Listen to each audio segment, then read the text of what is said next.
بسم اللہ الرحمن الرحیم۔ السلام علیکم دوستو تاریخ اسلام کے صفحات میں سلطان صلاح الدین ایوبی رحمۃ اللہ علیہ کا دور ایک سنہری باب کے طور پر درج ہے۔ آپ کی شخصیت علم، تقوی اور شجاعت کی علامت تھی۔ آپ کے عہد میں نہ صرف جنگی فتوحات نے عالم اسلام کی عظمت کو بلند کیا، بلکہ عدل و انصاف کے مثالی نظام نے آپ کے دور کو ایک روشن مثال بنا دیا۔ یہ کہانی سلطان کے دور کے ایک ایسے واقعے کو بیان کرتی ہے جو انصاف کو حقیقی روح کو اجاگر کرتا ہے۔ سلطان نے جب مصر کے ایک بڑے تجارتی قبیلے کو فتح کیا تو وہ قبیلہ خوشحال اور مال و دولت سے مالا مال تھا۔ یہ قبیلہ دشمنوں کے لیے نہایت اہم تھا، کیونکہ اس کی تجارت سے حاصل ہونے والی آمدنی سے دشمن اپنی افواج کو مدد کرتے تھے۔ کئی ماہ کی جنگ کے بعد جب قبیلہ مسلمانوں کے زیر اثر آیا تو وہ ایک مثالی اسلامی معاشرہ بننے لگا۔ فتح کے بعد سلطان نے اس قبیلے میں نہ صرف امن قائم کیا بلکہ وہاں کے عوام کے لیے ایک مضبوط نظام عدل متعارف کرایا۔ لوگ سلطان کے انصاف کے قصے سن کر دور دراز سے اپنے مسائل لے کر اس کے دربار میں آتے۔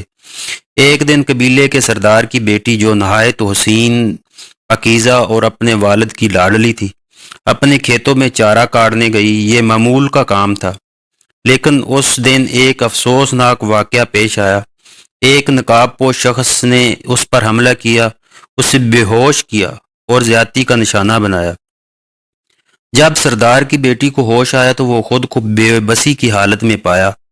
شرم و غیرت کے مارے اس کا دل چاہا کہ زمین میں دھنس جائے، لیکن اپنی والدہ کے مشورے پر اس نے معاملہ قاضی کے سامنے پیش کیا۔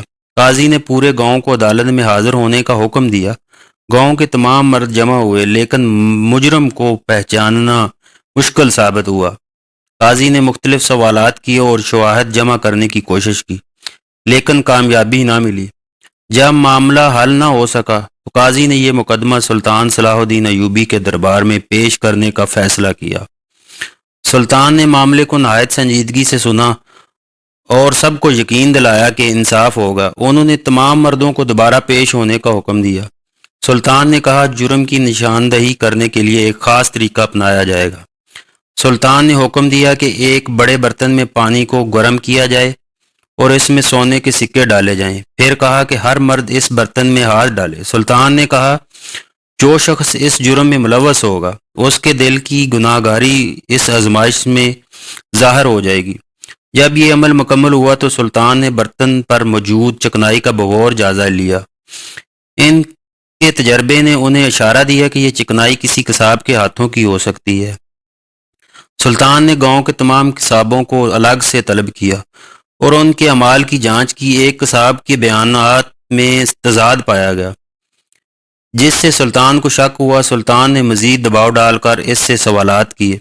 بالآخر وہ شخص اپنے جرم کا اعتراف کر بیٹھا۔ تحقیقات سے معلوم ہوا کہ یہ شخص ایک دشمن جاسوس تھا جو مسلمانوں کو بدنام کرنے کے لیے اس گھناؤنے فعل میں ملوث ہوا تھا۔ اس نے دشمن کے کہنے پر سردار کی بیٹی کو نشانہ بنایا تاکہ قبیلے میں انتشار پیدا ہو۔ سلطان نے حکم دیا کہ مجرم کو عبرتناک سزا دی جائے۔ اس کی سزا اس طرح دی گئی کہ آئندہ کسی کو ایسی حرکت کرنے کی جرت نہ ہو۔ سردار کی بیٹی کے مستقبل کو محفوظ بنانے کے لیے سلطان نے اپنے ایک معتمد وزیر سے اس کا نکاح کروا دیا۔ اس نکاح کا اہتمام شاندار طریقے سے کیا گیا تاکہ بیٹی کی عزت بحال ہو اور معاشرہ اس سے عزت کی نظر سے دیکھے۔ سلطان نے اس موقع پر فرمایا، عدل وہ بنیاد ہے جس پر معاشرہ کی تعمیر ہوتی ہے۔ اگر عدل نہ ہو تو معاشرہ زمین بوس ہو جاتا ہے۔ ہم مسلمان ہیں اور ہمارا مذہب ہمیں عدل و انصاف کا درس دیتا ہے۔